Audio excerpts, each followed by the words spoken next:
नमस्कार, just news live में आपका स्वागत है। मैं हूं शाइका। पश्चिम बंगाल चुनाव में ममता बनर्जी को घेरने के लिए बीजेपी ने रणनीति बनानी शुरू कर दी है। ममता बनर्जी ने नंदीग्राम से चुनाव लड़ने का पहले ही ऐलान कर दिया है।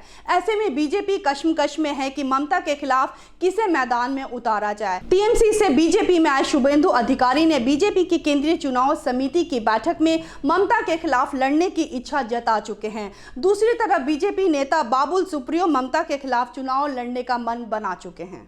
ममता बनर्जी के तृणमूल कांग्रेस की सीटों के ऐलान के बाद अब बीजेपी ने भी सीटों पर उम्मीदवारों के चयन की प्रक्रिया सभी दलों ने तेज कर दी है। इस बीच बीजेपी ने सीएम ममता बनर्जी को उनकी ही सीटों पर घेरने के लिए बड़ी तैयारी शुरू कर दी है।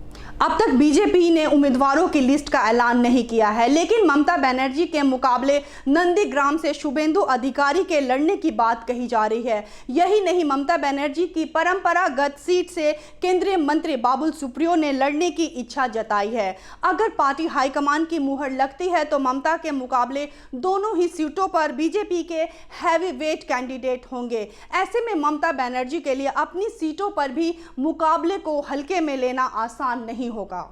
नंदीग्राम विधानसभा सीट की बात करें तो 2016 में शुभेंदु अधिकारी को यहां 1,34,623 वोट मिले थे और 67% मतों के साथ उन्होंने बड़ी जीत हासिल की थी। वह यहां के स्थानीय नेता है और जबरदस्त पकड़ मानी जाती है। ऐसे में ममता बनर्जी के लिए नंदीग्राम का संग्राम बहुत आसान नहीं होगा, यह तय है। भले ही शुभेंदु अधिकारी ने 2016 में टीएमसी से चुनाव जीता था, लेकिन स्थानीय नेता होने के चलते उनका अच्छा जनाधार है और बीजेपी का वोट बैंक भी जुड़ने से वह मजबूत दावेदार जरूर है। बीते ही साल में बीजेपी में शामिल हुए शुभेंदु अधिकारी एक दौर में टीएमसी के मजबूत स्तंभों में से एक थे। ऐसे में उनकी पार्टी छोड़ने से टीएमसी को नंदीग्राम जैसे क्षेत्र में झटका जरूर लगा है। शायद यही वजह है कि ममता बनर्जी ने चुनाव के दौरान 1 महीने तक नंदीग्राम में कैंप करने की तैयारी की है।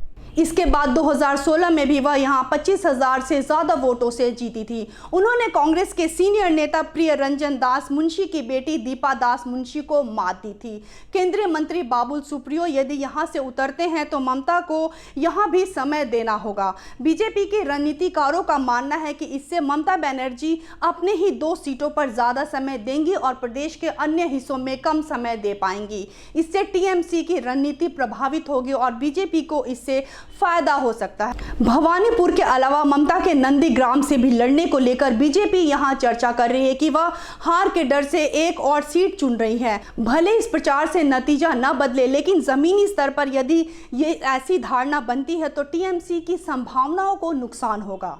ममता के लिए नाक का सवाल रहा है नंदीग्राम। ममता बनर्जी के लिए नंदीग्राम हमेशा से अहम रहा है। 2006-08 के दौरान भूमि अधिग्रहण के मुद्दे पर उन्होंने नंदीग्राम से ही संग्राम छेड़ा था और इसका असर पूरे प्रदेश में देखने को मिला था। वामपंथी दलों के सत्ता से जाने का माहौल यहीं से बनना शुरू हुआ था। ऐसे में ममता बनर्जी के लिए नंदीग्राम कर्म भूमि जैसा है। बीजेपी की कोशिश है कि वह इन दोनों सीटों पर बीजेपी को घेरे ताकि उन्हें राज्य के दूसरे हिस्सों में टीएमसी को मजबूती देने का मौका न मिले।